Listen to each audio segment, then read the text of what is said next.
युवक काँग्रेसतर्फे आपल्या राज्याचे युवा नेते आणि तरुणांचा आश्वासक तसेच विदर्भाचा युवकांचा पुढे जावा आमचे सलीम भैया देशमुख यांचं सुद्धा मी स्वागत करतो। तसेच मंचावर उपस्थित सर्व मान्यवर मंडळी त्याचे काही हेमंत सुधीरभाऊ गावजी युवक काँग्रेसतर्फे आपल्या राज्याचे युवा नेते आणि तरुणांचा आश्वासक तसेच विदर्भाचा युवकांचा पुढे जावा आमचे सलीम भैया देशमुख यांचं सुद्धा मी स्वागत करतो। तसेच मंचावर उपस्थित सर्व मान्यवर मंडळी त्याचे काही हेमंत सुधीरभाऊ गावमुळे मला प्रदेशवर सचिवपदाची नियुक्ती करण्यात आली। नियुक्ती करत असताना त्यांनी माझ्या कामाचा आढावा घेऊनच मला नियुक्ती दिली। नियुक्ती झाल्यानंतर आपली संघर्ष यात्रा होती। संघर्ष यात्रेत मी माझ्या टीमने आणि सर्वांनी मिळून आम्ही खूप चांगला प्रयत्न केला जास्तीत जास्त करायचा। ते पण आम्हाला चांगला झाला कार्यक्रम। त्याने 15 वर्षांनी राष्ट्रवादी काँग्रेस या जिल्ह्याचं पालकत्व घेतलं तर तुमचा चेहरा पाहून आम्हाला संघटना वाढवायला आम्ही विजिलिटी वाढवू शकतो। म्हणून पक्षाला अट्रॅक्ट करण्यासाठी कार्यकर्त्यांना एक चेहरा हवा असतो। जर तुमचा मिळाला तुम्ही जर आमचं पालकत्व घेतलं तर आम्ही तुम्हाला वाईट देतो। महानगरपालिका असो जिल्हा परिषद असो किंवा हे विधानसभा असो आम्ही तुम्हाला जास्तीत जास्त आमदार नगरसेवक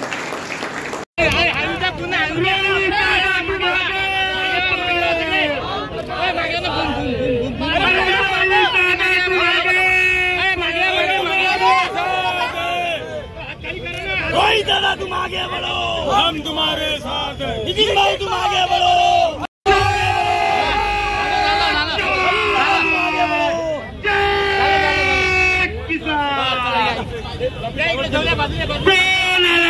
कोणाला बारामतीचा वाघाला वाघाला।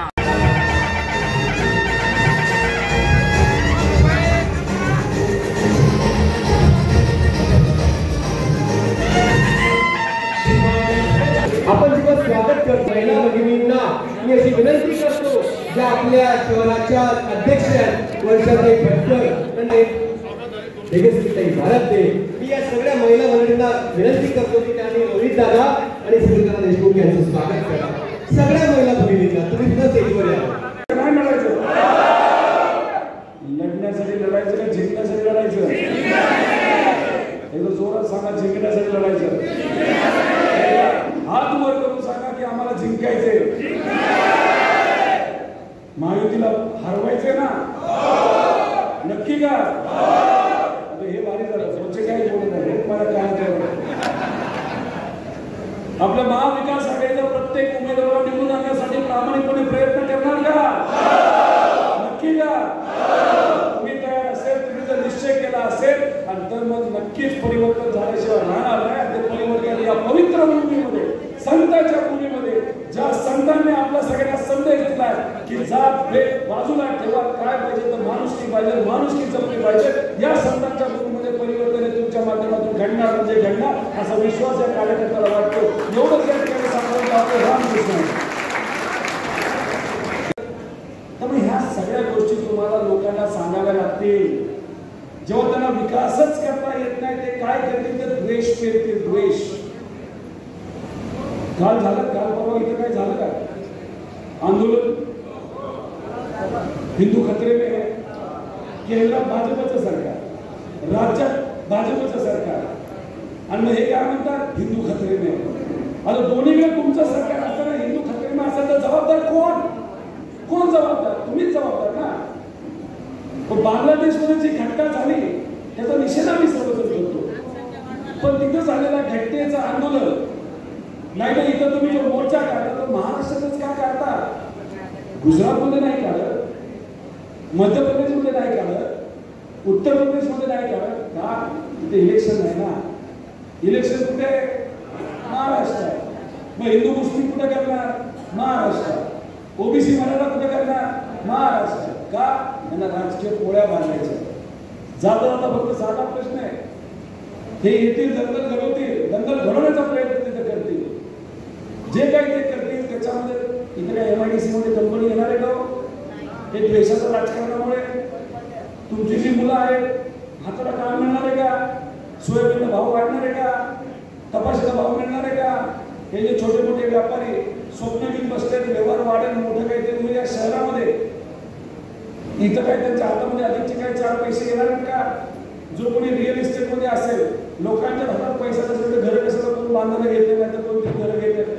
तर ह्याचा जो सगळा परिणाम आहे हा अर्थव्यवस्थेमध्ये होतो. आणि खऱ्या अर्थाने विकास जर करायचा असेल त्याला फक्त विकास कोण करू शकतो? ज्याला विजन या लोकांमध्ये नाही. यांना काय पाहिजे तर फक्त खुर्ची बाहेर. आपल्याला काय पाहिजे तर आपल्याला प्रगतशील महाराष्ट्र बाहेर, प्रगतशील विदर्भ बाहेर, प्रगतशील पश्चिम महाराष्ट्र बाहेर, प्रगतशील मराठवाडा बाहेर, प्रगतशील कोकण पाहिजे, खानदेश पाहिजे.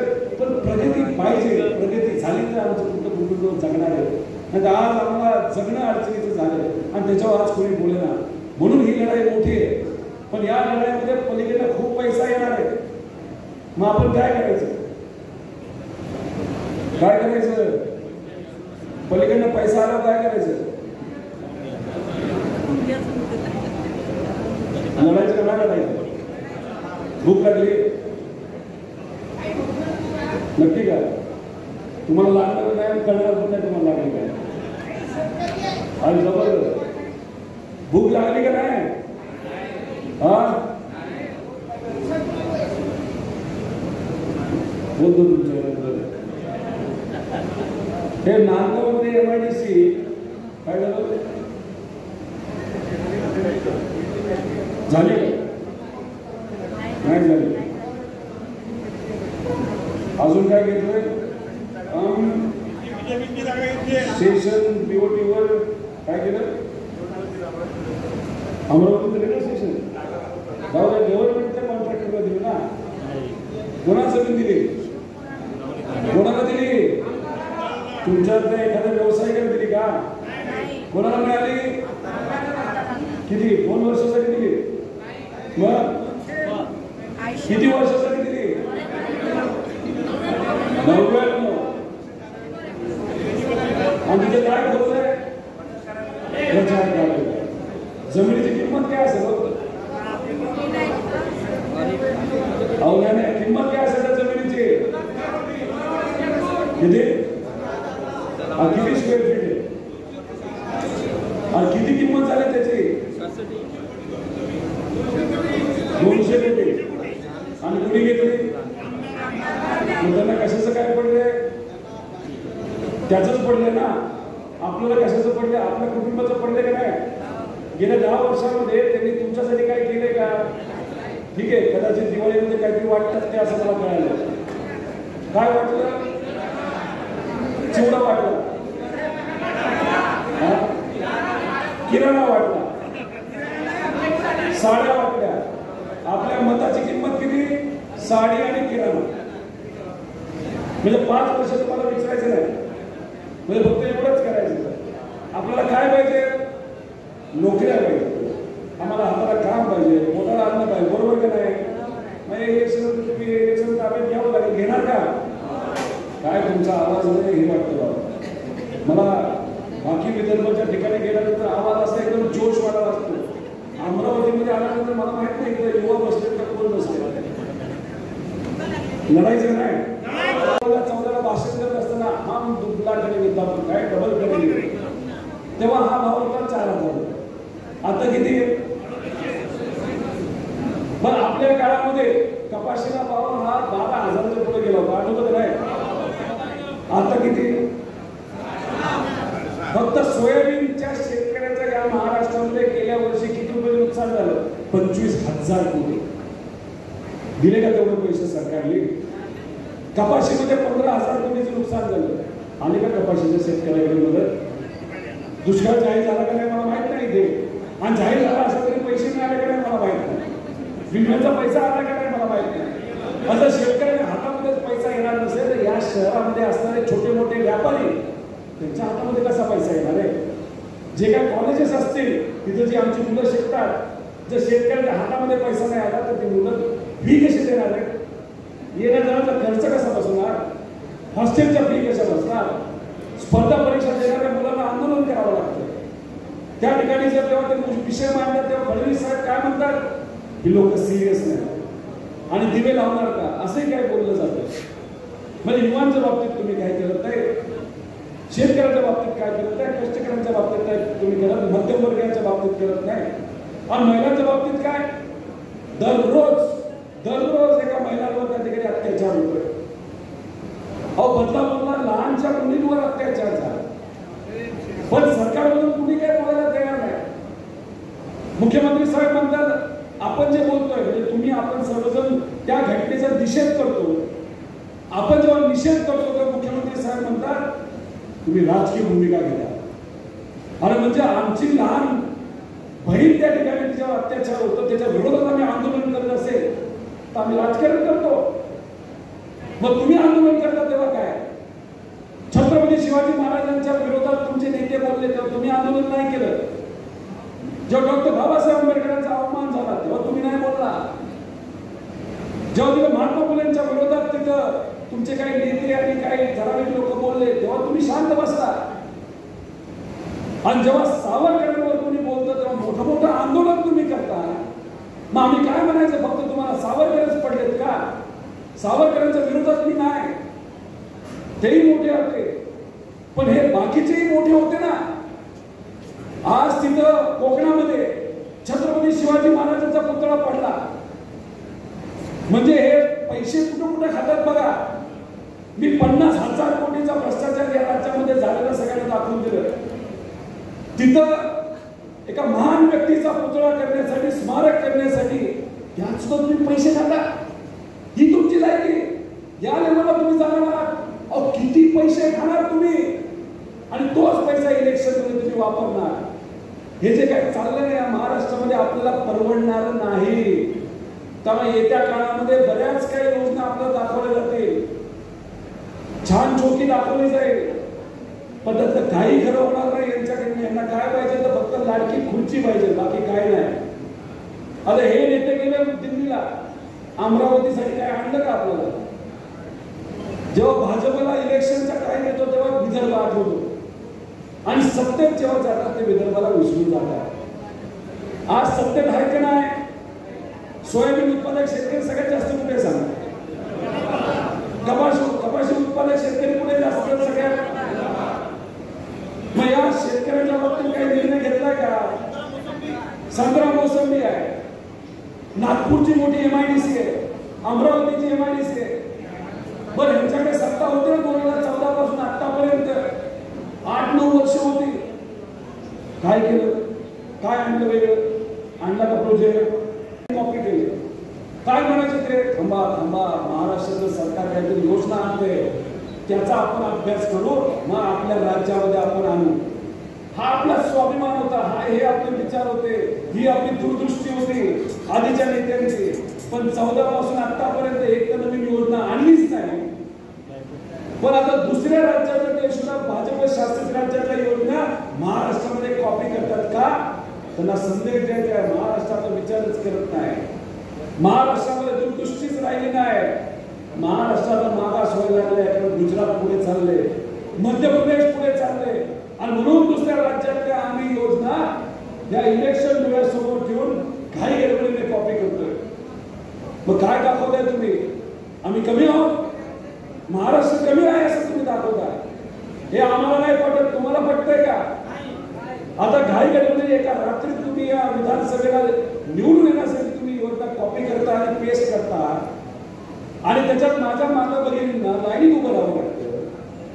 तिथं कागद मागितले जातात, रात्री सॉफ्टवेअर बंद पडतं आणि मग तिथं तुम्ही मोठे मोठे कार्यक्रम घेता. मला माहित नाही तो गुलाबी गँग येणार आहे का?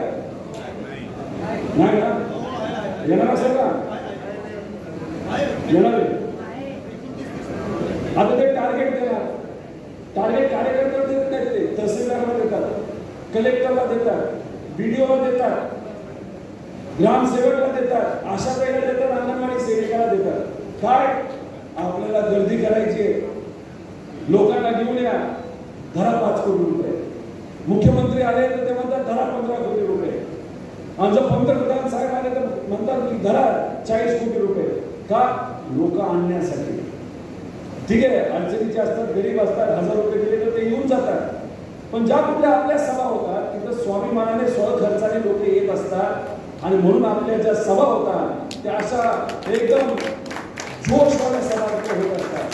त्यामुळे गुलाबी गॅंग येणार, टार्गेट अधिकाऱ्यात देणार, सभा इथं होणार आणि त्या सभेवर त्यांची अपेक्षा आहे की महिलांना 1500 रुपये महिन्याला देऊन मतं मागायची.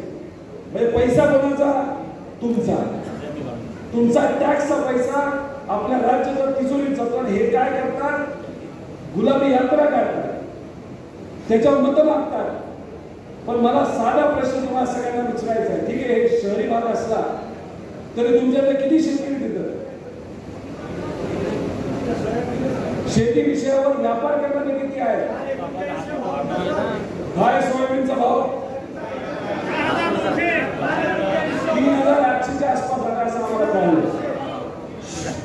कपाशी किती आहे? 7.5. आता हा जो सोयाबीनचा भाव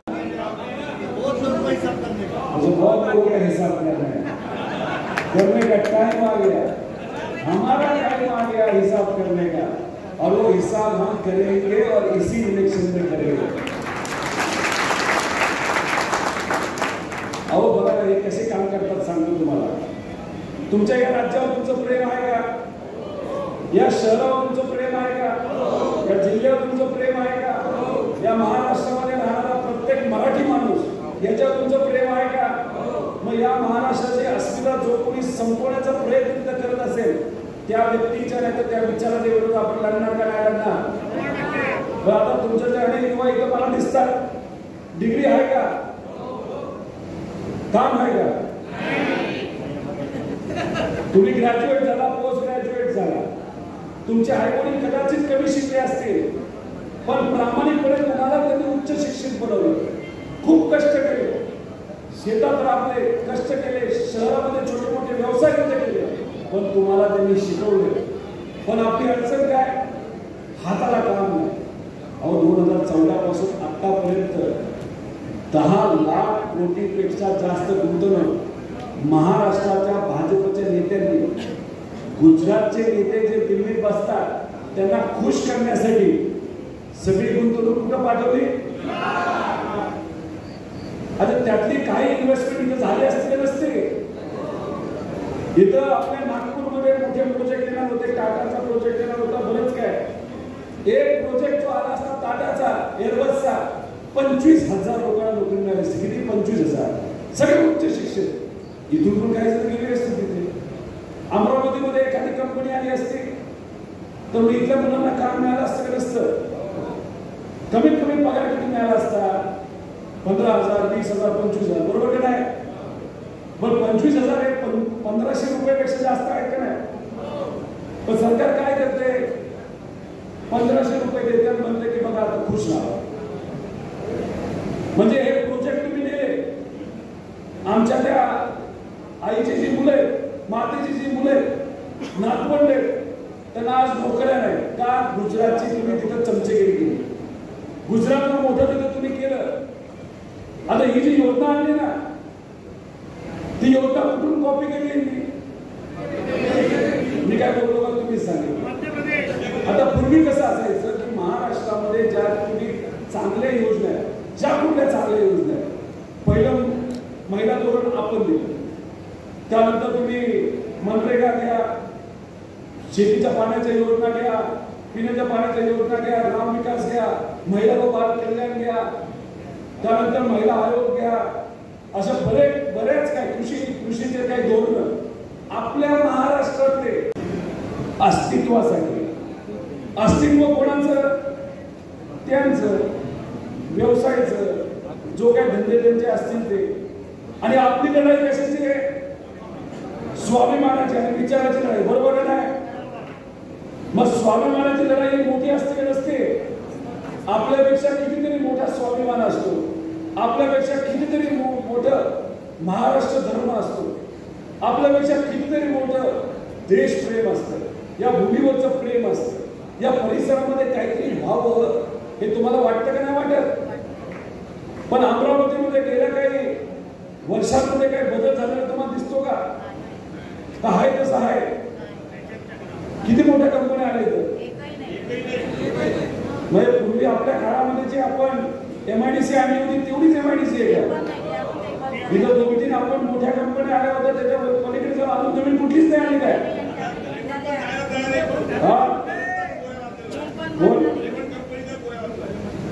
रेमंड पण आपल्याच काळात आली होती पूर्वी.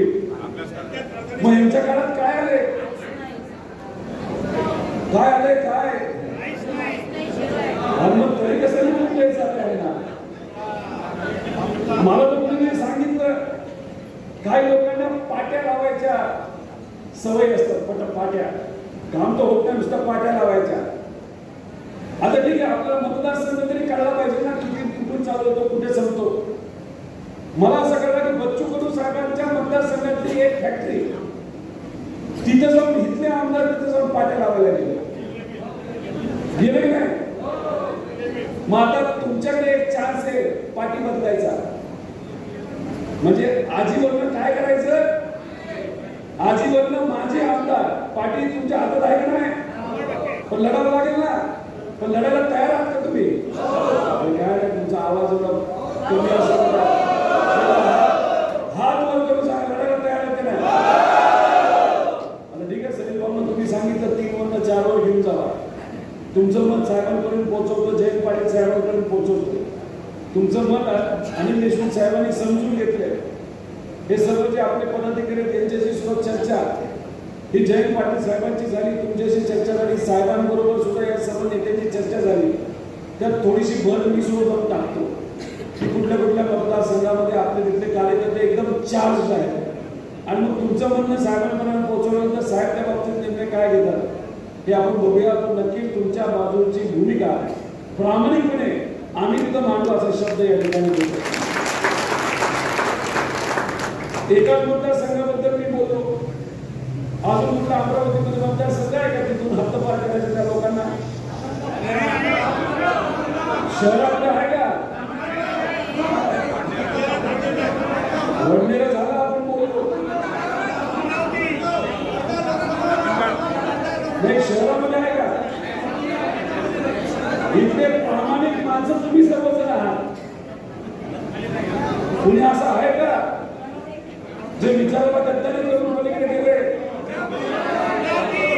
आहे निवडून येते.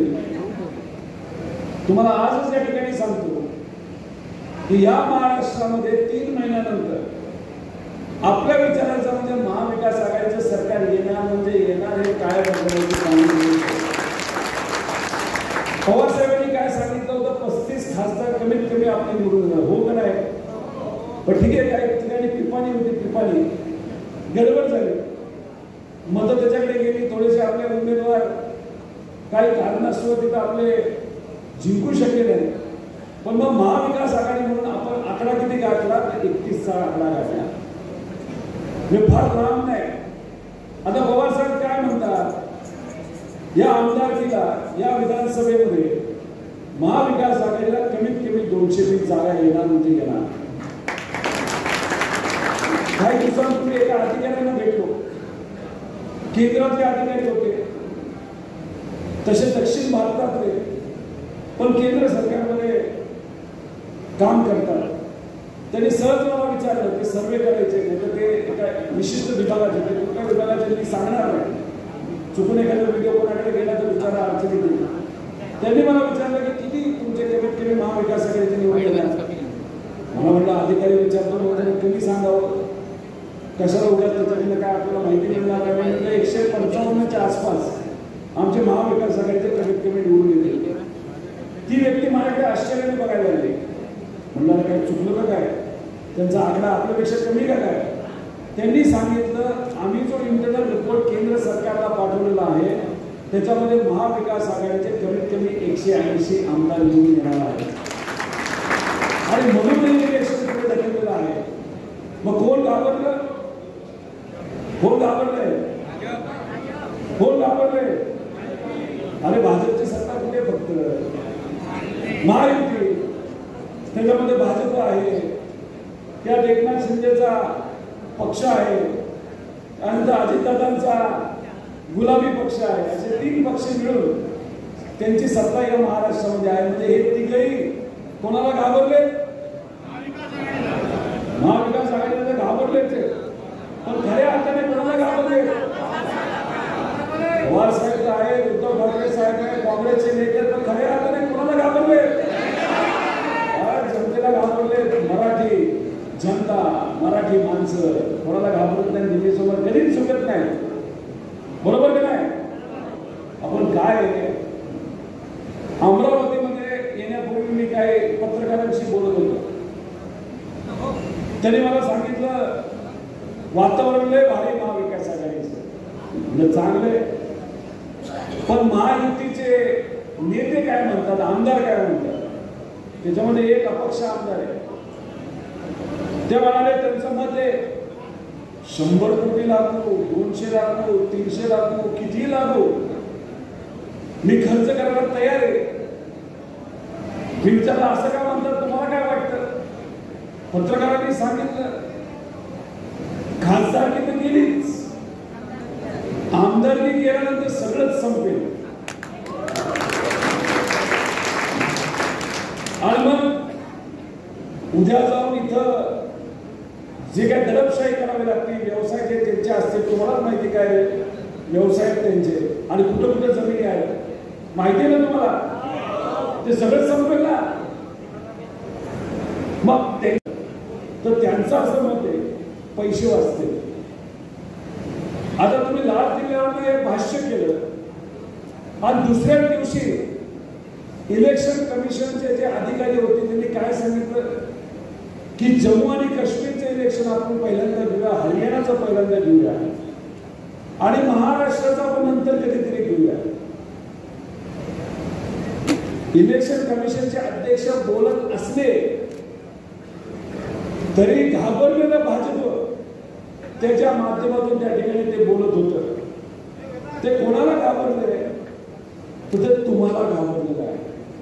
महाराष्ट्राच्या स्वाभिमानी जनतेला भाजप घाबरलेला आहे की इथं पैसा वापरला, नेत्यांना जेलमध्ये टाकली अनिल देशमुख साहेबांसारख्या, दडपशाही केली, भीती दाखवली, तरी ही मराठी माणसं कोणालाच घाबरत नाही. मग तुम्हाला हे नेते घाबरतात असं आपल्याला म्हणावं लागेल. म्हणून महाराष्ट्राचं इलेक्शन पुढे ढकलण्याचा विचार ते त्या ठिकाणी करत आहे. पण किती त्यांनी प्रयत्न केला तर त्यांना 16 नोव्हेंबरच्या पुढे घेऊन जाता येणार नाही. काही झालं तरी 26 नोव्हेंबर पर्यंत त्याला इलेक्शनही घ्यायचे, शपथविधी सुद्धा संपवायचा आहे आणि मग पहिली बैठक सुद्धा त्यांना 26 नोव्हेंबरच्या आधी घ्यायची आहे. पण त्यांनी राष्ट्रपती राजवट या महाराष्ट्रामध्ये लावली तर मग म्हणावं लागेल त्यांना संविधानाचं काहीच पडलं नाही आणि अजूनपर्यंत त्यांच्या मनातून भीती काही गेलेली नाही. या ठिकाणी होतीये ती बऱ्यापैकी मोठी अशी बैठक आपल्या या शहरामध्ये होत आहे. त्याचं क्रेडिट, त्याचा श्रेय हे सर्व आपल्या पदाधिकाऱ्यांना जातं. त्यामुळे एका जोरदार या पदाधिकाऱ्यांसाठी टाळ्या वाजवून त्याचा सत्कार हा आपण सर्वांनी केला पाहिजे. लोकसभेमध्ये आपल्या विचाराच्या उमेदवाराला आपण निवडून दिलं, त्यासाठी तुमच्या सर्वांचंच मी अभिनंदन करतो, आभार व्यक्त करतो. लढत फार मोठी होती कारण बीजेपीच्या उमेदवाराकडे काय होतं तर पैसा होता, दबाव तंत्र होतं, प्रशासकीय अधिकारी सुद्धा त्यांचा अप्रत्यक्षपणे प्रत्यक्षपणे विचार करत होते असं मला कोणीतरी सांगितलं. असं म्हणतात 100 पेक्षा जास्त कोटी रुपये या लोकसभेमध्ये, या मतदारसंघामध्ये भाजपकडनं खर्च करण्यात आला. पण एवढा मोठा खर्च केला तरी इथं असणारी जनता, मतदार, कार्यकर्ते, पदाधिकारी यांनी निश्चयाची साथ सोडली नाही. तुम्ही स्वाभिमानाला पाठिंबा दिला, त्यासाठी पुनश्च एकदा आपल्या सर्वांचे आभार आणि अभिनंदन. कारण पुढून एवढा मोठ्या प्रमाणात पैसा येत होता, त्यांना आत्मविश्वास होता की त्यांचा उमेदवार निवडून येणार. आता दिल्लीत बसून ते सुद्धा काही गुजराती नेत्याचे दिल्लीत बसतात, एसी मध्ये बसून तिथे रणनीती त्यांनी केली. बाकीच्या राज्यात कदाचित त्यांची रणनीती चालून जाईल, पण आपल्या या स्वाभिमानी मराठी माणसांच्या महाराष्ट्रामध्ये इथं असलेल्या प्रत्येक व्यक्तीला विचार किती महत्वाचा आहे, शिवशाहू फुले आंबेडकरांचा विचार किती महत्वाचा आहे हे कदाचित दिल्लीकरांना कळलं नाही. त्यांना असं वाटलं विकत घेतला विषय संपला. अरे तुम्ही दुसऱ्या राज्यामध्ये लोकांना विकत घेऊ शकता, पण आमच्या या स्वाभिमानी मराठी लोकांना तुम्ही कधीही विकत घेऊ शकत नाही. हे या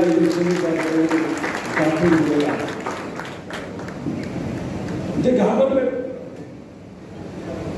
म्हणून आमदारकी पुढे पुढे ढकलण्याचा प्रयत्न ते करत आहेत. लाल किल्ल्यावरनं मोदी साहेबांनी काय सांगितलं होतं आणि अशा पद्धतीने आम्हाला हे यशस्वी त्या ठिकाणी स्वाभिमानी राष्ट्रवादी येणाऱ्या दिवसामध्ये त्या ठिकाणी उभी करायची आहे. रोहित भैयाला पण त्या ठिकाणी राष्ट्रवादीची ईडीची त्या ठिकाणी धमकी दिली, पण तेही कुठे त्या ठिकाणी घाबरले नाही.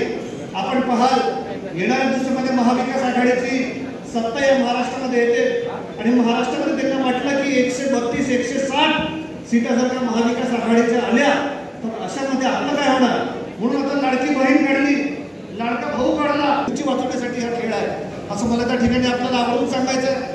आपल्याला कल्पना आहे, काल परवा रक्षाबंधन झाली, रक्षाबंधनमध्ये 2 महिन्याचे पैसे दिले. याच्यानंतर निवडणुकीच्या नोव्हेंबरच्या दुसऱ्या आठवड्यामध्ये निवडणूक घेणार. आपल्या सगळ्यांना कल्पना दिवाळी असते, दिवाळीमध्ये भाई दूज भाऊबीज म्हणजे आपण नागपूरमध्ये भाऊबीजचं त्या ठिकाणी असतं. भाऊबीजेच्या वेळेस आमच्या माता भगिनीच्या खात्यामध्ये पुन्हा 2-2 हप्ते देण्याचं काम त्या ठिकाणी करतील.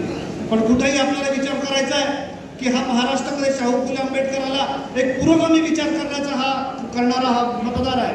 कुठेही यांच्या प्रलोभना आम्ही बळी पडणार नाही आणि येणाऱ्या दिवसामध्ये महाविकास आघाडीचाच त्या ठिकाणी आपल्या महाराष्ट्रामध्ये सत्ता आणू. आणि रोहितभाई एवढं सांगतो, गेल्या 10 वर्षापूर्वी आम्ही त्या ठिकाणी 14 सीटा लढवल्या होत्या विदर्भामध्ये. 14 पैकी त्या ठिकाणी आपल्या 11 सीटा निवडून आल्या होत्या, गडचिरोलीच्या टोकापासून तर खामगावपर्यंत, सिंदखेड राजापर्यंत. येणाऱ्या दिवसामध्ये आता तुम्ही आपण पण जोर लावा, निश्चित रूपाने ज्या कॅन्डिडेटमध्ये मेरिट असेल त्याला प्राधान्य द्या. पण त्या ठिकाणी आपलं राष्ट्रवादी काँग्रेसचे हे लोक निष्ठावान आहेत आणि यांनी नेहमी आपली साथ दिली आहे. आज पण उद्या पण अशा लोकांचा त्या ठिकाणी जास्तीत जास्त विचार झाला पाहिजे, हेच मला त्या ठिकाणी तुम्हाला या निमित्तानं सांगायचं आहे. आणि विचार करताना तुम्हाला एकच गोष्ट सांगतो, या विदर्भामध्ये, या अमरावती जिल्ह्यामध्ये आता तुम्ही लोक 4 म्हणता, मी किमान 3चा आकडा तरी देऊ का रोहित भैयाला?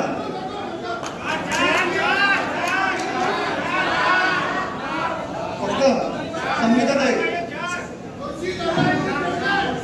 या ठिकाणी आम्ही एवढंच सांगतो की महाविकास आघाडीचा जो कोणी उमेदवार राहील, आमचा तुतारीचा उमेदवार राहील, पूर्ण ताकदीने त्या ठिकाणी आम्ही लोक जसं वर्ध्यामध्ये लोकसभेमध्ये प्रचार केला अशा पद्धतीचा प्रचार करून आमची तुतारी त्या ठिकाणी वाजवून दाखवून अमरावतीमध्ये, विदर्भात हेच त्या ठिकाणी रोहित भाई तुम्हाला विदर्भाच्या वतीने त्या ठिकाणी तुम्हाला शब्द देतो. आणि एकच गोष्ट सांगतो जाता जाता, या ठिकाणी मी आपला विदर्भाचा बंधू आहे. कधी कुणाला अडचण लागली तर निश्चित रूपाने, आता मला कोणी सांगितलं रोशन कडूंनी, आमच्या कदम भाऊनी, की कुठं आमचे पोस्टर काढण्यात आले, कुठं आमचे पोस्टर फाडण्यात आले, कुठं आमच्यावर कलमा दाखवण्यात आले. काही जरी झालं रोशन, काही झालं ते कदम भाऊ तुम्ही त्या ठिकाणी रोहित भाईला सांगा, काही हरकत नाही. पण त्या ठिकाणी प्रदीप भाऊ आहे, प्रदीप भाऊ माझ्यासोबत बरेच वर्ष त्या ठिकाणी काम केलं. जेवढं झालं तेवढं तुमच्यासाठी सातत्याने प्रयत्न करीन, हिमतीने तुमच्यासोबत ताकदीने त्या ठिकाणी उभं राहील, हे शब्द त्या ठिकाणी देतो. माझे 2 शब्द समाप्त करतो. आणि अशा पद्धतीने आम्हाला हे यशस्वी त्या ठिकाणी स्वाभिमानी राष्ट्रवादी येणाऱ्या दिवसामध्ये त्या ठिकाणी उभी करायची आहे. रोहित भैयाला पण त्या ठिकाणी राष्ट्रवादीची ईडीची त्या ठिकाणी धमकी दिली, पण तेही कुठे त्या ठिकाणी घाबरले नाही. आपण पाहाल येणाऱ्या दिवसामध्ये महाविकास आघाडीची सत्ता या महाराष्ट्रामध्ये येते आणि महाराष्ट्रामध्ये त्यांना वाटलं की 132 160 सीटा जर का महाविकास आघाडीच्या आल्या तर अशामध्ये आपलं काय होणार, म्हणून आता लाडकी बहीण काढली, लाडका भाऊ काढला, तुमची वाचवण्यासाठी हा खेळ आहे असं मला त्या ठिकाणी आपल्याला आवर्जून सांगायचं आहे. आपल्याला कल्पना आहे, काल परवा रक्षाबंधन झाली, रक्षाबंधनमध्ये 2 महिन्याचे पैसे दिले. याच्यानंतर निवडणुकीच्या नोव्हेंबरच्या दुसऱ्या आठवड्यामध्ये निवडणूक घेणार. आपल्या सगळ्यांना कल्पना दिवाळी असते, दिवाळीमध्ये भाई दूज भाऊबीज म्हणजे आपण नागपूरमध्ये भाऊबीजचं त्या ठिकाणी असतं. भाऊबीजेच्या वेळेस आमच्या माता भगिनीच्या खात्यामध्ये पुन्हा 2-2 हप्ते देण्याचं काम त्या ठिकाणी करतील. पण कुठेही आपल्याला विचार करायचा आहे की हा महाराष्ट्रामध्ये शाहू फुले आंबेडकराला एक पुरोगामी विचार करणारा हा मतदार आहे. कुठेही यांच्या प्रलोभना आम्ही बळी पडणार नाही आणि येणाऱ्या दिवसामध्ये महाविकास आघाडीचाच त्या ठिकाणी आपल्या महाराष्ट्रामध्ये सत्ता आणू. आणि रोहितभाई एवढं सांगतो, गेल्या 10 वर्षापूर्वी आम्ही त्या ठिकाणी 14 सीटा लढवल्या होत्या विदर्भामध्ये. 14 पैकी त्या ठिकाणी आपल्या 11 सीटा निवडून आल्या होत्या, गडचिरोलीच्या टोकापासून तर खामगावपर्यंत, सिंदखेड राजापर्यंत. येणाऱ्या दिवसामध्ये आता तुम्ही आपण पण जोर लावा. निश्चित रूपाने ज्या कॅन्डिडेटमध्ये मेरिट असेल त्याला प्राधान्य द्याच. पण त्या ठिकाणी आपलं राष्ट्रवादी काँग्रेसचे हे लोक निष्ठावंत आहेत आणि यांनी नेहमी आपली साथ दिली आहे. आज पण उद्या पण अशा लोकांचा त्या ठिकाणी जास्तीत जास्त विचार झाला पाहिजे, हेच मला त्या ठिकाणी तुम्हाला या निमित्तानं सांगायचं आहे. आणि विचार करताना तुम्हाला एकच गोष्ट सांगतो, या विदर्भामध्ये, या अमरावती जिल्ह्यामध्ये आता तुम्ही लोक 4 म्हणता, मी किमान 3चा आकडा तरी देऊ का रोहित भैयाला?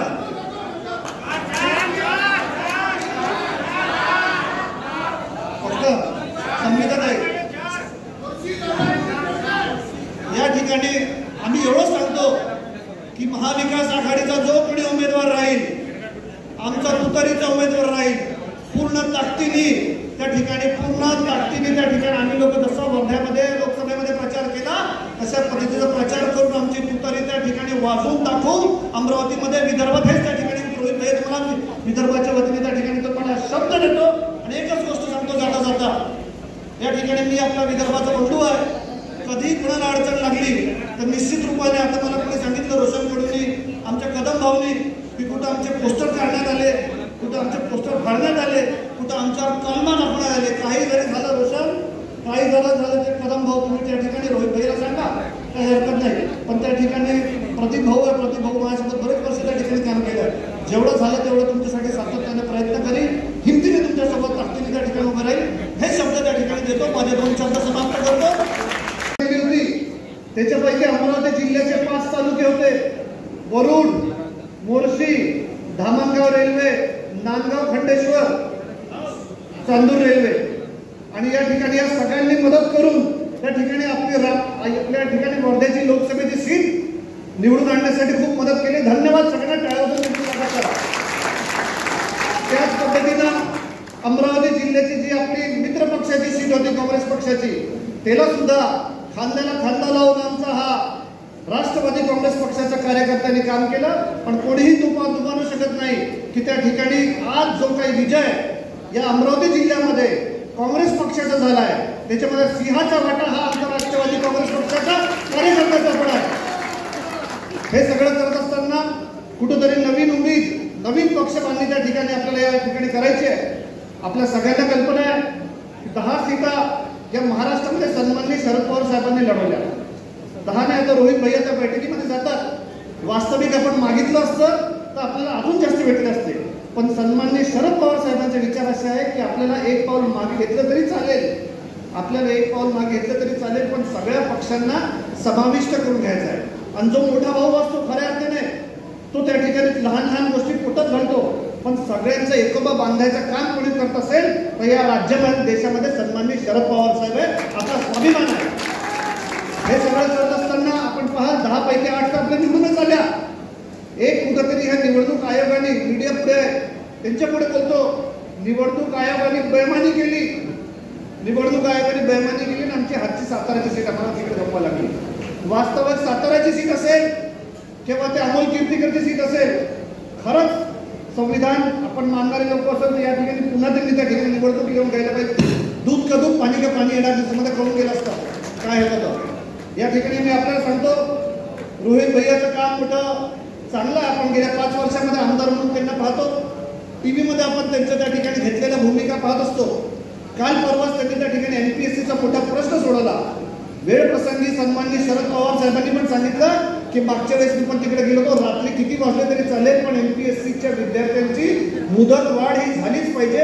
आणि मी फार फार अभिनंदन करतो विदर्भाच्या वतीनं सन्माननीय रोहित भैयाचं की एक चांगलं मोठं काम त्या ठिकाणी त्यांनी NPSCच्या विद्यार्थ्यांसाठी, महाराष्ट्रासाठी केलं. याच्यामध्ये विदर्भाचे पण खूप मोठ्या प्रमाणात विद्यार्थी आहेत. आपल्याला सांगताना दुःख होतं की आज हे सगळं जे कोणी काम करतं त्यांना कुठेतरी घाबरवण्याचा प्रयत्न केला जातो.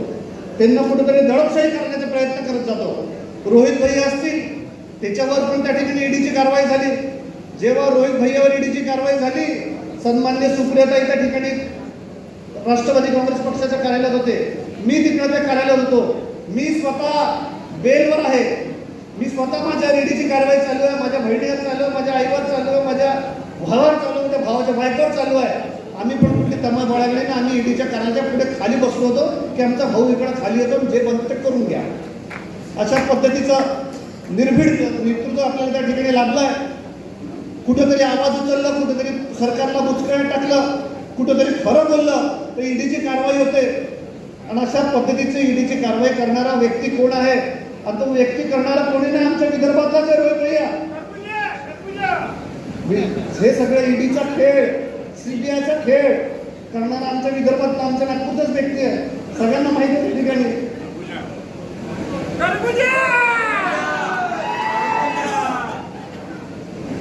या ठिकाणी निष्ठावंत कार्यकर्ता मेळावा आज आपल्या अमरावती महानगरमध्ये पार पडतोय।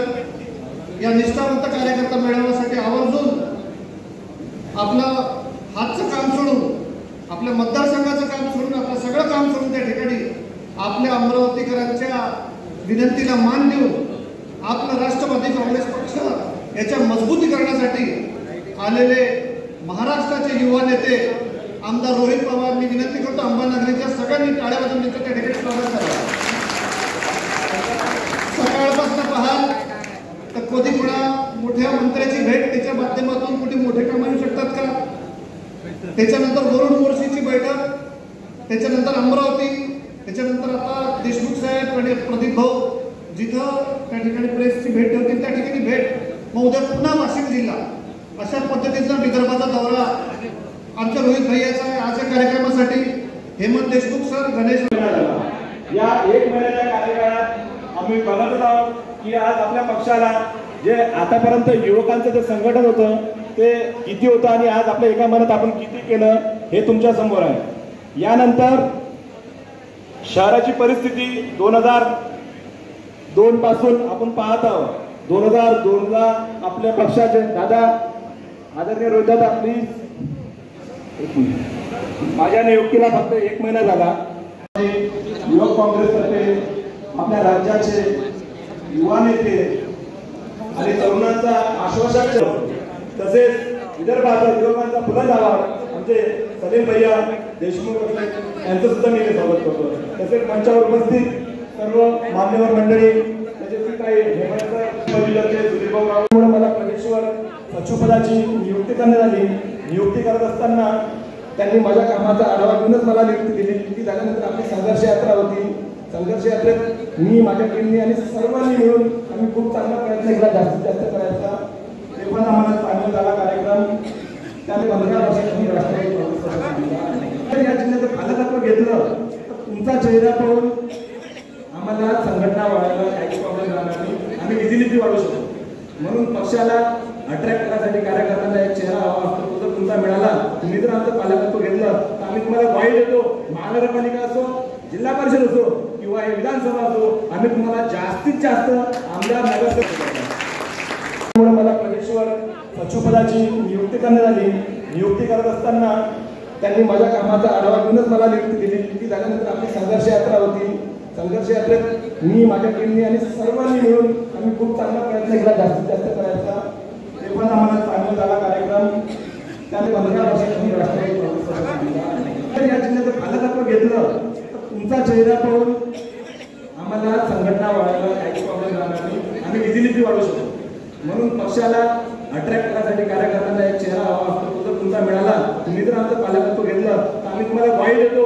महानगरपालिका असो, जिल्हा परिषद असो किंवा विधानसभा असो, आम्ही तुम्हाला जास्तीत जास्त आमदार नगरसेवक।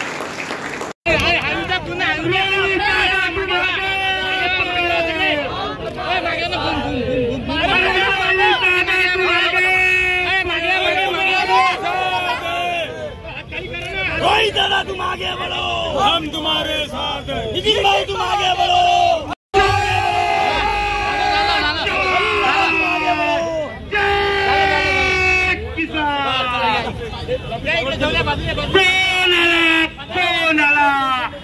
बारामतीचा वाघ आला, वाघ आला.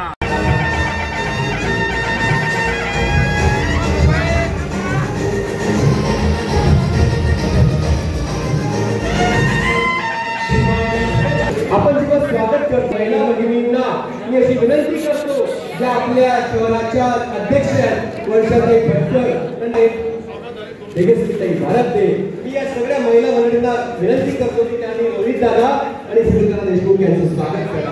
सगळ्या महिला भगिनींना तुम्ही सुद्धा स्टेजवर या. पहले इस बारे में आप दावा कर रहे हैं, लेकिन इलेक्शन के बाद फिर पूरे समीकरण बदल जाते हैं. तो अब ये ख्याल मतदार संघ में 20 डेवलपमेंट क्या है? नहीं, आप जो कह रहे हो वो बराबर है, लेकिन ये लोकशाही है. जो उम्मीदवार है, जो भी हो, कोई भी पक्ष का हो, किसको चुन के लाना है वो फाइनली डिसाइड करता है वहां का मतदार. अभी वहां का विकास हो या ना हो, विकास न करते हुए सिर्फ अगर दिवाली को वहां पे कुछ फरसान बांटा या जो भी बांटा, उसको देखते हुए अगर वहां पे आमदार चुन के आता है, लोगों को वही चाहिए, तो वहां पे आमदार आएगा लेकिन विकास नहीं होगा. और दूसरी बात, जो समीकरण की बात आप कर रहे हो, इलेक्शन के पहले और बाद में, अभी लास्ट 5 इयर्स में अगर आप देखो तो इतना सारा बदल वहां पे लोगों ने देखा है. तो अभी लोग भी सोच समझ के ही वहां पे मतदान करेंगे. कभी लोगों को ऐसा नहीं लगा था कि मराठी अस्मिता प्रोटेक्ट करने के लिए जो शिवसेना पक्ष आदरणीय बाळासाहेब ठाकरे साहब ने जो चालू किया था वो टूट जाएगा, किसी ने नहीं सोचा था. अभी किसी ने ये भी नहीं सोचा था कि पवार कुटुंब भी टूट जाएगा और राष्ट्रवादी भी टूट जाएगी. लेकिन 5 साल में इतना सारा बहुत कुछ हो गया है कि लोग अभी चुनाव में मतदान करते वक्त जो उम्मीदवार है उसके बारे में बहुत कुछ स्टडी करते हुए वहां पे मतदान करेंगे. और वहां पर ऐसी चीज न हो, इसकी जो जिम्मेदारी या जो एक प्लानिंग होता है या जो क्या बोलता है प्रिकॉशन इंग्लिश में अगर बात करें तो वो मतदार लेगा, ऐसे हम सबको लगता है. पाहिलं तर यावेळेस खूप चांगलं मतदान जे आहे ते महाविकास आघाडी पडलेलं आहे. इथून मागणी होत आहे की अल्पसंख्याकांना उमेदवारी मिळणार का म्हणून. तर इथे आपण पण इच्छुक राहणार का अल्पसंख्याक उमेदवार देण्यासाठी? शेवटी ज्या उमेदवाराची मागणी आहे तो कुठल्याही समाजाचा असू शकतो, कुठल्याही धर्माचा असू शकतो. उमेदवारी चांगली असेल, निवडून येऊ शकतो, ताकद असेल, आणि जर सगळ्याच मित्रपक्षाला असं वाटत असेल की नाही हा 100% आपल्याला निवडून येऊ शकतो, नाही तर याला ताकद आपण दिली असेल, तर अशी जर एखादी डिमांड असेल तर ती डिमांड आम्ही वरती पोहोचू आणि मग पक्षश्रेष्ठी तिथं निर्णय घेतील. पण आपल्याला काय पाहिजे, निवडून येणारा उमेदवार पाहिजे. आणि मग तसा एखादा उमेदवार आपल्याला कुठल्याही समाजाचा धर्माचा मिळाला तर मग महाविकास आघाडी तर पुरोगामी विचाराची आघाडी आहे, त्याच्यामध्ये भेदभाव आपण कधी इथं करत नाही. आणि ही संतांची भूमी आहे. खरं तर गेल्या काही वर्षांमध्ये इथं जे काही 2 समाजामध्ये वाद निर्माण करण्याचा प्रयत्न राजकीय पोळी भाजण्यासाठी काही लोकांनी केला असावा. खरंच वाईट वाटतं, एवढ्या पवित्र भूमीमध्ये अशा पद्धतीने द्वेष तिथे केला जातो. एखादी घटना बांगलादेशमध्ये घडते, त्याचा विरोध, त्याचा निषेध आपण करतो, पण मग महाराष्ट्रामध्ये फक्त तिथे हिंदू मुस्लिम नाहीतर हिंदू बचाव आक्रोश मोर्चे काढले जातात. बांगलादेशचं उदाहरण तिथे पुढे आणून मग गुजरातमध्ये असे का होत नाहीत आंदोलन, उत्तर प्रदेशमध्ये का होत नाही, का तिथे इलेक्शन नाही म्हणून. महाराष्ट्रामध्ये इलेक्शन आहे म्हणून इथं तुम्ही मोर्चे काढता, इथं येऊन तुम्ही म्हणता हिंदू खतरे में. पण आता केंद्रातील राज्यात जर भाजपचं सरकार असेल तर मग हिंदू खतरे में कसा असू शकतो. मग हा मुद्दामून वाद हिंदू मुस्लिमचा, ओबीसी मराठाचा या महाराष्ट्रामध्ये फक्त इलेक्शन डोळ्यासमोर ठेवून सत्तेत असणाऱ्या लोकांच्या माध्यमातून केला जातोय, त्यांच्या संघटनेच्या मदतीने केला जातोय, असं आमचं ठाम मत आहे. जर तुम्ही परवानगी द्या, मी बंधू केला तयार. त्याचा अर्थ 3000 कोटींचा खर्च अमरावतीच्या बंदुका दिल्या तर तेवढे पैसे आहेत त्यांच्याकडे. आज सत्तेत जे आहेत त्यांच्याकडे सगळ्यांकडे खूप पैसा आहे. पहिले ते राष्ट्रवादीमध्येच होते ते. आमच्याकडे त्यांना पैसा खाता आला नाही म्हणून आता ते शिंदे गटामध्ये आता कुठे आता शिंदेचं सरकार कधी आलं या महाराष्ट्रामध्ये? आता. आणि त्यांना हे सांगतो तुम्हाला 50 खोक्याची चर्चा पूर्वी होती का? आता सुरू झाली. आता ही जी व्यक्ती आहे बंदूक मागणारी ती आत्ता पलीकडे गेली ना. आता तिथे गेल्यानंतर खोके बिके बघितल्यानंतर त्यांचं डोकं चक्रून गेलं असेल आणि मग त्यांना असं वाटायला लागलं तर पैशाचा वापर कुठेही करावा. पण महत्वाचं काय, सत्तेत असणाऱ्या एका पदाधिकाऱ्यांनी सांगितलंय की आमची माता भगिनी इथं धोक्यात आहे आणि त्या मातेच्या हातामध्ये बंदूक तिथं द्यावी. म्हणजे सत्तेत असणाऱ्या लोकांना सुद्धा या सरकारवर आता महिला सुरक्षिततेच्या बाबतीत विश्वास राहिलेला नाही. अनेक दिवसापासून एक वेगळी भूमिका घेतलेली आहे की कोणती निवडणूक मुद्द्यावर होत नाही. शेतकरी, शेतमजूर, जे कष्टकरी यांच्या मुद्द्यावर कधी निवडणूक, त्यामुळे मी एक स्वतःची आघाडी म्हणजे तिसरी आघाडी स्थापन करणारे या भूमिकेत सध्या तरी तुम्ही कसं पाहता? याचा फटका महायुतीला बसेल का महाविकास? याला जोडून प्रश्न असा आहे की नुकतीच बच्चू कडू यांनी शरद पवार साहेबांची आणि सुप्रियातांची भेट सुद्धा घेतली. त्यांना तुम्ही आघाडीत आणण्यासंदर्भात काही विचार करणार आहात? शेवटी निर्णय घेणारे पवार साहेब जे आमच्या पक्षाचे प्रमुख आहेत, त्याच्याबरोबर प्रहारचे प्रमुख हे बच्चू कडू साहेब आहेत. त्यामुळे निर्णय ते दोघं तिथे घेतील. पण माझी विनंती एक नागरिक म्हणून एवढीच आहे की याच्या आधी लोकसभेला 2014ला 19ला आपण एक गोष्ट बघितलेली, असे काही पक्ष त्यांचे उमेदवार उभे करतात, सांगतात आम्ही संविधानाच्या बाजूने आहोत, आम्हाला संविधान वाचवायचं आहे. पण होतं असं की त्यांचे उमेदवार जिथे तिथं उभे राहतात, मतं जी ते घेतात त्याचं नुकसान हे पुरोगामी पक्षाला जास्त होतं. म्हणजे काँग्रेस, राष्ट्रवादी अशा पक्षांना जास्त नुकसान होतं. पण ती गोष्ट 2024ला लोकसभेला लोकांनी जाणून घेतली आणि मग तसं चुकीचं काही होणार नाही याची दक्षता सुद्धा घेतली. आता याच्यामध्ये वंचित बहुजन आघाडी असेल पक्ष, त्याच्याबरोबर राज ठाकरे साहेबांना सुद्धा त्यांच्या वक्तव्यावरनं असं वाटतं की भाजपला त्यांना घोड्यावर बसवलेलं आहे. आणि मग उद्या जाऊन तेही म्हणतात की आम्ही सगळीकडे उमेदवार उभे करू. आणि मग असं जर केलं तर कदाचित भाजपचं समीकरण असं दिसतंय की उद्धव ठाकरे साहेबांच्या पक्षाचं मतदान 1000, 2000, 500, 600 कारण तेवढेच मनसेला मतदान मिळेल सगळीकडे उभे केले तर तेवढं तिथं मतदान हे उद्धव ठाकरे साहेबांच्या पक्षाचं हे कदाचित मनसे खाईल आणि त्याचा फायदा भाजपला होईल. हे जे काही विचार चाललाय नाही तर चर्चा चालू आहे ती फक्त प्रहारच्या बाबतीत व्हायला नको याची दक्षता ही तिथं बच्चू कडू साहेबांनी घ्यावी एवढीच विनंती नागरिक म्हणून करतो. देशमुख त्यांच्या गटातील उमेदवार जे होते मागील निवडून आले होते देवेंद्र भुयार, आता ते तुमच्या सोबत नाही तर तुम्ही ती उमेदवारी देणार का? हे बघा, तिथून उमेदवारी आपणच करणार आहोत नाही तर करण्याचा विचार तिथं करत आहोत. तिथं जे जिल्हा अध्यक्ष होते सर्व इतर पक्षाचे, त्याच्यामध्ये प्रामुख्याने शिवसेना असेल, काँग्रेस असेल, सगळ्यांचं म्हणणं आलं की हर्षवर्धन देशमुख साहेब एक अनुभवी नेते आहेत. स्वतः हर्षवर्धन देशमुख साहेबांनी सुद्धा तिथं सांगितलं की मी आज लढणार का नाही हे सांगत नाही, पण महाविकास आघाडीचा योग्य उमेदवार हा आपण सगळे मिळून पुढे आणू आणि त्यांना निवडून आणण्याची जबाबदारी आपण सगळे आपल्या खांद्यावर घेऊ. शेवटी निर्णय पवार साहेब घेतील, जयंत पाटील साहेब घेतील आणि इतरही पक्षाचे प्रमुख घेतील. पण तिथून लढत असताना म्हणजे तिथली परिस्थिती आज बघितली तर नाराजगी खूप मोठ्या प्रमाणात आमदारांच्या बाबतीत आहे. एक तर लोकांचं मत आलं की संघटनात्मक काम करणारा एक कार्यकर्ता त्याला लोक मिळून आमदार करतात, पण आमदार झाल्यानंतर स्वभाव त्यांचा बदललेला आहे. त्याच्याच बरोबर तिथे असणाऱ्या लोकांना जेव्हा प्रश्न केला की अजून काय, तर तिथं लोकांनी सांगितलं की तिथं कमिशन गिरी खूप मोठ्या प्रमाणात वाढलेली आहे.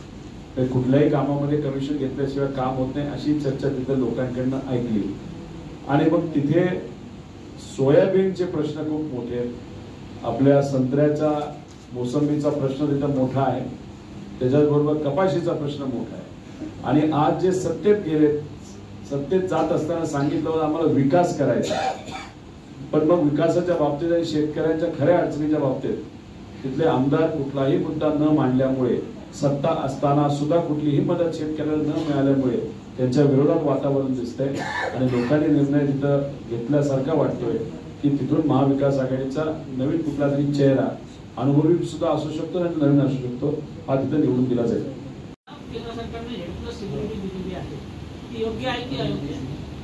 साहेबांनी ती काही स्वीकारलेली नाही. साहेबांनी त्याच्यावर स्वतःचं मनोगत तिथे व्यक्त केलेलं आहे. सिक्युरिटी कधी कधी कशासाठी दिली जाते एक समजून घ्या. एक, जर खरंच कुठेतरी एखादी थ्रेट आहे आणि त्या थ्रेटचा अभ्यास एक समिती करते आणि त्यांना वाटतं की नाही या व्यक्तीला आपल्याला Z+ सिक्युरिटी द्यावी लागेल तर ती दिली जाते. पण ती देत असताना त्या मोठ्या नेत्याला सांगितलं जातं की तुम्हाला का ती सिक्युरिटी दिली जाते, आणि ते जर खरंच योग्य असं युक्तिवाद तिथे झाला असेल तर मग नेता स्वीकारायचा नाही स्वीकारायचा तो त्यांचा तिथे निर्णय असतो. पण दुसरी बाजू अशी आहे की इलेक्शनच्या तोंडावर जर तिथे सिक्युरिटी दिली जात असेल तर कोण भेटतंय, किती वाजता भेटतंय, कोण कोण येत आहे त्यांच्या बरोबर, अजून बरंच काय. आता उद्या जाऊन तिथे एखादा माईक ठेवला, त्याच्यावरनं काही रेकॉर्डिंग केलं, काही तिथं उगाच म्हणतो ना आपण माहिती काढत बसले तर असे होऊ शकतं असं लोकांचं मत आहे. आता सिक्युरिटी जर तुम्ही बघितली म्हणजे पवार साहेब तर मोठे नेते, अजूनही गडकरी साहेबांना सुद्धा मोठी सिक्युरिटी आहे, मोठे नेते झाले, कर्तृत्ववाले मोठे आहेत. पण काही नवीन नेत्याला सुद्धा सिक्युरिटी दिली जाते ना. महाराष्ट्रामध्ये काही युवा नेते आहेत त्यांना सिक्युरिटी दिली जाते, असू शकतं, मोठे नेते ते सगळे.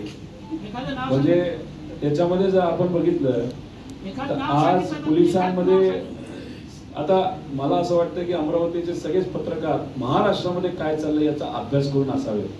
त्यामुळे मी फक्त हिंट दिल्यानंतर ते सगळ्या गोष्टी तुम्हाला कळतील, कारण एवढे मोठे विचारवंत पत्रकार माझ्यासमोर तिथे बसलेले आहेत.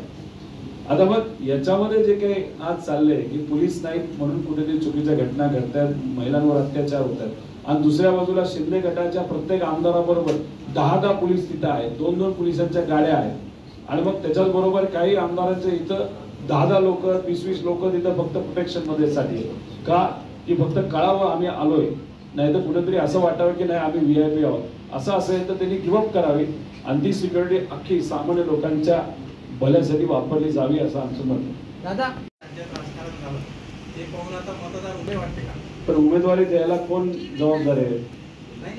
नाही, हे बघा, ज्याला चिन्ह नको आहे तर अपक्ष लढेल.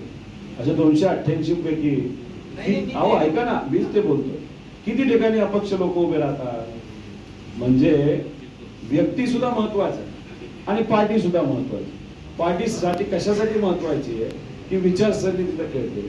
व्यक्ती कशासाठी महत्वाची आहे ती आपली परिचयाची आहे का, आणि दोन्हीचं कॉम्बिनेशन मध्ये माणूस निवडून आणला जातो, आणि या दोन्ही कॉम्बिनेशन कडे लोक बघतील आणि व्यक्तीला निवडून देतील. शिवाजी महाराजांचा पुतळा कोसळलेला आहे. मागच्या वर्षी पंतप्रधान मोदींनी त्याचं उद्घाटन लोकार्पण केलं होतं. या महाराष्ट्रामध्ये 40 ते 50 हजार कोटीचा भ्रष्टाचार झालेला मी स्वतः तिथं उघड केलेला आहे. ॲम्ब्युलन्स घोटाळा घ्या, MSRDC घ्या, MSIDC घ्या, त्याच्याच बरोबर इतरही समाज कल्याण घ्या, मग आपल्या आदिवासी विभाग घ्या, याच्यामध्ये 40 ते 50 हजार कोटीचा भ्रष्टाचार झालेला आहे. आता ह्यांची लायकी बघा या महायुतीच्या नेत्यांची, की यांनी पैसा कुठं खाल्ला तर छत्रपती शिवाजी महाराजांचं जे स्मारक बनवलं, त्यांचा जो पुतळा बनवला, त्यांच्यासमोर आपण सगळेजण नतमस्तक होतो, अख्खा देश त्यांच्यासमोर नतमस्तक होतो. अशा एका महान व्यक्तीच्या पुतळ्यामध्ये सुद्धा यांनी मलिदा खाल्लेला आहे. म्हणजे या लेवलला हे गेलेले आहेत महायुतीचे लोक. म्हणजे यांना कुठं काय करायचं हे सुद्धा कळत नाही, मलिदा कुठं खायचा हे तिथं कळत नाही. एका वर्षाच्या आतच जर अशा पद्धतीने त्या पुतळ्याचा अवमान होत असेल तर मग या महायुतीच्या नेत्यांचं करायचं काय. त्यामुळे याच्यामध्ये खोलात गेलंच पाहिजे, आणि मग या लायकीचे हे लोक असतील येणाऱ्या विधानसभेला अशा लायकीला लोक बाजूला ठेवून त्यांच्या विचाराचं सरकार या महाराष्ट्रामध्ये लोक आणतील असा विश्वास मला तरी वाटतो. नहीं लेकिन वो जो बंद कमरे में करो, भली बंद कमरे में करो, लेकिन घोषणा करो. नहीं लेकिन ये कहाँ पे वो बोल रहे हैं, व्यासपीठ पे बोल रहे हैं ना, स्टेज पे बोल रहे हैं. मतलब हमारे में डेमोक्रेसी देखो कि वहां पे पवार साहब थे, कांग्रेस के नेता थे, वहां पे उद्धव ठाकरे साहब ने ओपनली वहां पे बोला कि यहाँ पे चर्चा करनी पड़ेगी. अगर आप महायुति की बात करो तो उनको एक बार पूछिएगा कि आज फोन टैपिंग कौन कर रहा है, कौन किसको धमका रहा है, कौन वहां पे पैसे का इस्तेमाल कर रहा है, तो एक नाम आगे आएगा, वो है देवेंद्र फडणवीस जी. अभी इन तीनों नेताओं, 2 नेताओं को, देवेंद्र फडणवीस साहब को नहीं पूछेंगे, एकनाथ शिंदे साहब और अजित यादव को हमको पूछना है कि सब कुछ अगर देवेंद्र फडणवीस साहब कर रहे हैं तो ये जो विधानसभा इलेक्शन है आप उनके मार्गदर्शन में इस महाराष्ट्र में लड़ने वाले हो कि नहीं, वो आप बताओ. अगर अंदर की बात आप देखो तो इन्होंने लाड़की बहन योजना लाई है, मुख्यमंत्री साहब बोल रहे मुख्यमंत्री लाडकी बहन योजना, अजीत दादा बोल रहे मेरी लाडकी बहन योजना, और देवेंद्र फडणवीस साहब नाम ही नहीं ले रहे उस योजना का। तो इनका जो इन फाइटिंग है, अंदर का जो बोल रहे हैं ना झगड़ा, वो बहुत है, वो हम सबको मालूम है। हमारे में क्या डेमोक्रेसी है, हम सामने बात करते हैं या ओपनली बात करके, क्योंकि उसमें चर्चा होनी चाहिए। चर्चा होने के कारण हमें प्रॉब्लम नहीं आएगा, उनमें चर्चा न होने के कारण बहुत प्रॉब्लम आएंगे। आगे आगे देखो उनका अभी डिस्ट्रीब्यूशन, सीट डिस्ट्रीब्यूशन में ही प्रॉब्लम कितना चालू हो। गठबंधन किया है उसमें आपकी पार्टी के जो सक्रिय कार्यकर्ता है, इसका अन्याय नहीं हो रहा है? अन्याय नहीं हो रहा, अन्याय हो रहा है ऐसा आपको लगता नहीं? देखो मैं इतना ही बोलूंगा, आप पत्रकार हो, हम राजनीति करने वाले लोग हैं, पार्टी हमारी है, तो हम डिसाइड करेंगे ना, वो नेता डिसाइड करेगा, हम डिसाइड करेंगे। हमारे पक्ष प्रमुख नेता सीरियसली अन्याय हो रहा है कि नहीं हो रहा, तो वो अभी हम डिसाइड करेंगे पार्टी के। गठबंधन किया है उसमें आपकी पार्टी के जो सक्रिय कार्यकर्ता है, इसका अन्याय नहीं हो रहा है? अन्याय नहीं हो रहा, अन्याय हो रहा है ऐसा आपको लगता नहीं?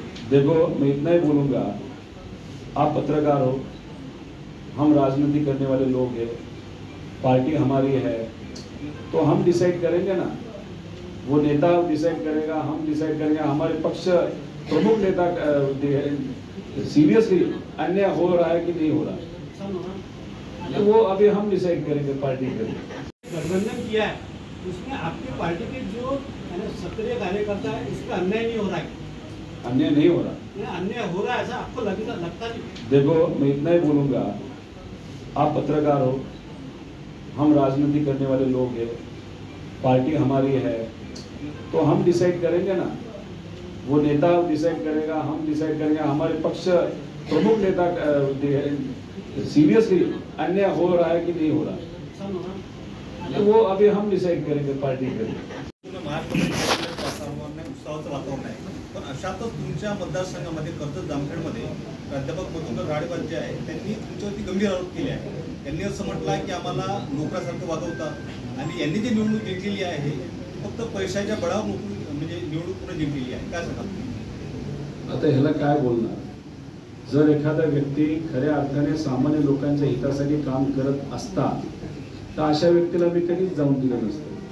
ते का गेलेत, कशाला गेलेत, इथं कशाला सांगायचं? अधिकाऱ्यांनी आरोप म्हणजे म्हटलं का महिलांना बंदुका द्या, आम्ही याकरता सीएम आणि डीसीएम कडे मागणी करणार, त्याबद्दल तुमचं काय म्हणणं आहे?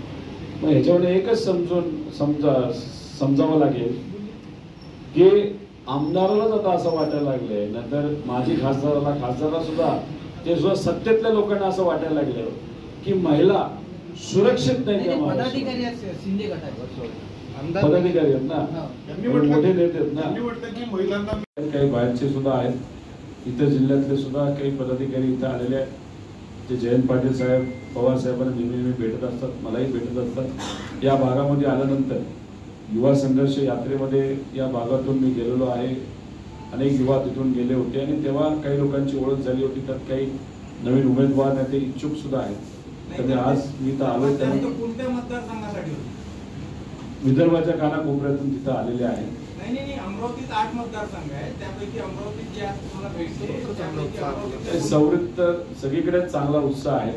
एक फक्त मी आपल्याला जिथं जो मतदारसंघ आहे त्याचं नाव सांगितलं, बाकी 3 जे आहेत त्याच्यातले 2 ग्रामीण आहेत आणि तिथून सुद्धा खूप चांगला उत्साह आणि इच्छा तिथं असणाऱ्या लोकांची आम्हाला जाणवली।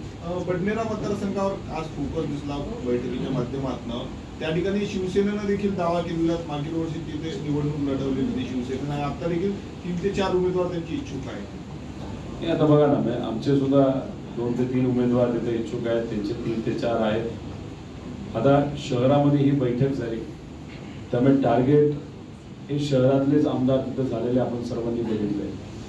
शहराध्यक्ष होते, युवा होते, विद्यार्थी हे बहुतांश शहरातले होते, जे ग्रामीण भागातले इच्छुक होते ते होते तिथे उपस्थित होते। त्यामुळे शहरात ही बैठक झाल्यामुळे टार्गेट सुद्धा होताना शहराचेच आमदार तिथे झालेले आपण सर्वांनी बघितले। आता याच्यात आपण शिवसेना पण इच्छुक आहे, सगळेच शेवटी असे काही मतदारसंघ आहे विदर्भातले, मराठवाड्यातले, जिथं काँग्रेसचे आमदार आहेत, पण आम्ही इच्छा वर्तवली। काही ठिकाणी जसं माझाच मतदारसंघ घ्या, तिथं असणाऱ्या काँग्रेसच्या आमदारांना, तिथं जे तालुका अध्यक्ष आहेत त्यांनी तिथून उमेदवारी आम्हाला मिळावी काँग्रेसला माझ्या मतदारसंघामध्ये अशी इच्छा दर्शवली आहे.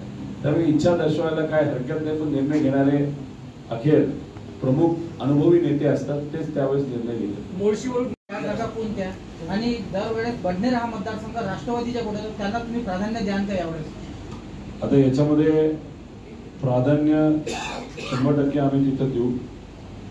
याच्यामध्ये आता जे कुठले तिथले आमदार आहेत त्यांच्याबद्दलची नाराजगी खूप मोठ्या प्रमाणात आहे असं एक जाणवलं. ते पत्रकारांकडनं जाणवलं, कार्यकर्त्यांकडनं जाणवलं, लोकांकडनं जाणवलं. लोकसभेला लोकांनी निर्णय हा खासदाराच्या विरोधात दिलेला आपण सर्वांनी बघितलेला आहे.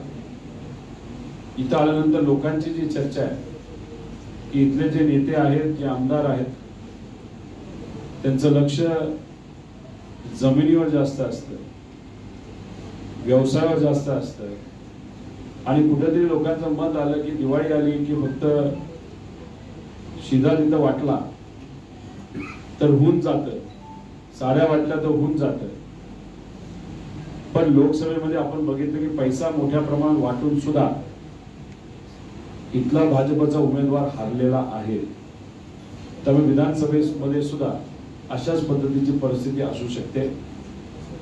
त्याच्याबरोबर अजून जे 3 संघाची जी मागणी झाली त्याच्यामध्ये 2 ग्रामीणचं आणि 1 शहरचं आहे. आता ठीक आहे, आम्ही आता आमच्या नेत्यांशी बोलून त्या बाबतीत काय करायचं हे ठरवून आपल्या सर्वांना नक्कीच लवकरात लवकर, आणि ते सुद्धा पहिल्या आठवड्यामध्ये सप्टेंबरच्या आधी काहीतरी योग्य असा निर्णय घेतला जाईल असं मला आश्वासित करायला आवडतं. अमरावतीचा इतिहास पाहिला तर राष्ट्रवादीला तेवढं भरीव यश मिळालं नाही किंवा सहसा आपण जेव्हा लढतो, जेव्हा केव्हा लढलेलो आहोत तेव्हा आपण मित्रपक्षाबरोबरच लढलेलो आहोत. मधला एखाद म्हणजे जेव्हा राष्ट्रवादी फॉर्म झाली होती तो काळ सोडला तर. पण तुम्ही जर बघितलं तर इथं जी नगरपालिका आहे त्याच्यावर सुद्धा आपल्या विचाराचा नगराध्यक्ष होता, महापौर होता, खासदार पण आपल्या विचाराचा त्यावेळेस तिथं होते. त्याच्याच बरोबर जे काही विदर्भ विकास महामंडळ आहे त्याचे सुद्धा प्रमुख आपलेच होते. पण तुम्ही म्हणता तसं आमदारकीच्या बाबतीत कदाचित तेवढं यश मिळालं नाही असं आपल्याला म्हणावं लागेल. पण आजची परिस्थिती बघता तर वातावरण हे महायुतीच्या विरोधात आहे आणि मित्रपक्ष महाविकास आघाडीची जर ताकद आपल्याला मिळाली तर इथं खूप चांगलं यश विदर्भामध्ये असेल, हे आपल्या पक्षाला सुद्धा येऊ शकतं असं आम्हाला वाटतं. तर शेवटी आम्हाला आमच्या मित्रपक्षाला सुद्धा विश्वासात घ्यावं लागेल. 4 जागा अमरावती जिल्ह्यामध्ये किती जागांवर दावा आहेत राष्ट्रवादी? बघा, कार्यकर्ते जेव्हा चार्ज असतात तिथे असणारे जे प्रामाणिक कार्यकर्ते पदाधिकारी आहेत त्यांची इच्छा असते की आपल्याला उमेदवारी मिळावी. उमेदवारी मिळाल्यानंतर त्या तालुक्याचं त्या मतदारसंघातलं जे कॅडर आहे ते अजून चार्ज होतं. मग उद्या जर महानगरपालिका, जिल्हा परिषद याच्यामध्ये मदत होत असते. त्या अनुषंगाने इथं असणाऱ्या कार्यकर्त्याने 4 जागेची मागणी तिथे केलेली आहे. पण शेवटी ही कार्यकर्त्यांची मागणी आहे. हे सर्व प्रामाणिकपणे त्यांचा आवाज पवार साहेबांपर्यंत पोहोचावा यासाठी ते प्रयत्न करत आहेत. जेव्हा जयंत पाटील साहेब या भागामध्ये आले होते तेव्हा सुद्धा त्यांच्या कानावर इथं असलेल्या पदाधिकारी कार्यकर्त्यांनी त्यांच्या मागण्या टाकलेल्या आहेत. आता ही चर्चा जी आज कार्यकर्त्यांबरोबर झाली ती चर्चा आमच्या नेत्यांबरोबर आम्ही करून अनिल देशमुख साहेब तर संवाद करतच आहेत मोठ्या नेत्यांबरोबर, तर त्यांच्या कानावर टाकू. याच्यात इतर मित्रपक्षांना विश्वासात घेऊन आपल्याला किती जागा मिळतील हे आज नाही पण येत्या काळामध्ये नक्कीच सांगता येईल. महाराष्ट्रामध्ये काही ठिकाणी आम्हाला माघार घ्यावी लागेल, काही ठिकाणी आमच्या मित्रपक्षाला माघार घ्यावी लागेल. पण इथं कुठलाही वाद पुढे न आणता संवाद योग्य पद्धतीचा करू. जो कुठला उमेदवार निवडून येऊ शकतो, तिथं कुठल्या पार्टीची ताकद आहे, त्या सगळ्या गोष्टी बघूनच तिथं उमेदवारी दिली जाईल. आमच्या नेत्यांच्या माध्यमातून एवढंच या ठिकाणी सांगतो. घरी गेल्यानंतर काही पदाधिकारी कार्यकर्त्यांची चर्चा तिथे झाली व अनिल देशमुख साहेबांबरोबर त्यांच्या भागामध्ये एका धनगर समाजाच्या मुलावर अन्याय झाला होता आणि अन्याय सहन न झाल्यामुळे त्या युवाने आत्महत्या केली होती. आत्महत्या करून सुद्धा त्या युवाला न्याय मिळत नव्हतं. पोलीस प्रशासन त्यांच्या आई वडिलांचं ऐकत नव्हतं, भावाचं ऐकत नव्हते. आणि अनिल देशमुख साहेबांनी पुढाकार घेऊन SP साहेबांबरोबर एक बैठक लावली होती, चर्चासत्र लावलं होतं. त्या चर्चासत्राला सुद्धा मी उपस्थित राहिलो होतो. ते झाल्यानंतर काटोलला सलील भवनच्या माध्यमातून तिथे पदाधिकारी सहज अचानक एक बैठक ठरली. तिथे असणाऱ्या पदाधिकाऱ्यांना आम्ही भेटलो आणि तिथून मोर्शीला देशमुख साहेबांच्या हर्षवर्धन देशमुख साहेबांच्या मार्गदर्शनाखाली तसंच महाविकास आघाडीचे सर्व जिल्हा प्रमुख यांच्या उपस्थितीमध्ये संगीताताई सुद्धा तिथं उपस्थित होत्या. एक संवादाचा कार्यक्रम तिथं असणाऱ्या कार्यकर्त्यांबरोबर ठेवला होता. तो कार्यक्रम झाल्यानंतर इथं आपल्या या नगरीमध्ये पोहोचत असताना अनेक लोकांना मध्ये आधी मी भेटलो. मग इथं रोशन भाऊ असतील, त्यांचे सर्व पदाधिकारी असतील, यांनी मिळून तसंच देशमुख साहेबांनी सुद्धा इथं असणाऱ्या कार्यकर्त्यांना पाठबळ दिल्यामुळे अमरावती शहरामध्ये एक युवांचा कार्यक्रम तिथं झाला. अनेक युवांनी या सर्व मान्यवरांच्या उपस्थितीमध्ये तिथं प्रवेश केला. चर्चासत्र होतं, संवाद झाला आणि मग तो संवाद झाल्यानंतर आपल्याला भेटण्यासाठी इथं आम्ही सर्वजण आलेलो आहोत. हा जो दौरा होता तो काही प्रमाणात पार्टीचा दौरा होता. त्याच्यामध्ये काही माझ्या मतदारसंघातले विषय सुद्धा असल्यामुळे इथे येऊन फक्त कार्यकर्त्यांशी संवाद साधायचा, चर्चा करायची, त्यांच्या अडचणी समजून घ्यायच्या या हेतूतून खरं तर आम्ही आलो होतो. आणि पण इथं आल्यानंतर इथं असणाऱ्या कार्यकर्त्यांचा जो उत्साह आहे तो खूप जबरदस्त आहे. लोकसभा इलेक्शन झाल्यानंतर एकतर लोकसभेच्या काळामध्ये सुद्धा सर्व मित्रपक्षांनी आपल्या संयुक्त उमेदवारांचं खूप चांगल्या पद्धतीचं काम तिथे केलं आणि निकाल लागल्यानंतर एक वेगळी ऊर्जा इथं असणाऱ्या कार्यकर्त्यांमध्ये आपल्याला दिसते. अनेक चांगले प्रवेश तिथं होत आहेत आणि इथं आल्यानंतर जेव्हा मी संवाद साधला सर्व कार्यकर्त्यांचे तो उत्साह मला जाणवला. हे खऱ्या अर्थाने स्वागत करण्यासारखी गोष्ट आहे. शेवटी जेव्हा पार्टी कॅडर चार्ज होतं तेव्हा त्यांच्या अपेक्षाही विधानसभेसाठी जास्तीत जास्त सीट आपल्याला मिळाव्यात या हेतूतून अनेक कार्यकर्त्यांनी मागण्या सुद्धा तिथे केलेल्या आहेत. आमची जबाबदारी असते, निर्णय घेणारे आमचे मोठे नेते असतात. त्याच्यामध्ये जयंत पाटील साहेब असतील, पवार साहेब असतील आणि देशमुख साहेब आहेत. आणि जेव्हा महाविकास आघाडी म्हणून आम्हाला निर्णय घ्यायचा असतो तेव्हा तिथं काँग्रेसचे नेते उद्धव ठाकरे साहेब या सर्वांची मिळून कुठं कुठली उमेदवारी कुठल्या पक्षाला मिळेल आणि कुठल्या पक्षाला मिळत असेल तर कुठल्या व्यक्तीला मिळेल अशा प्रकारची चर्चा नंतरच्या काळामध्ये होईल. तर या कार्यकर्त्यांचा जो कुठला संदेश असेल तो घेऊन मी असेल, सलील भाऊ असतील, तसंच अनिल देशमुख साहेब तर नेहमी संवादात असतात, चर्चेत असतात. आम्ही सर्वजण आदरणीय पवार साहेबांच्या कानावर इथं असणाऱ्या कार्यकर्त्यांचा उत्साह आणि त्यांचं म्हणणं हे नक्कीच तिथं मांडू एवढंच या ठिकाणी आपल्या सर्वांना सांगतो.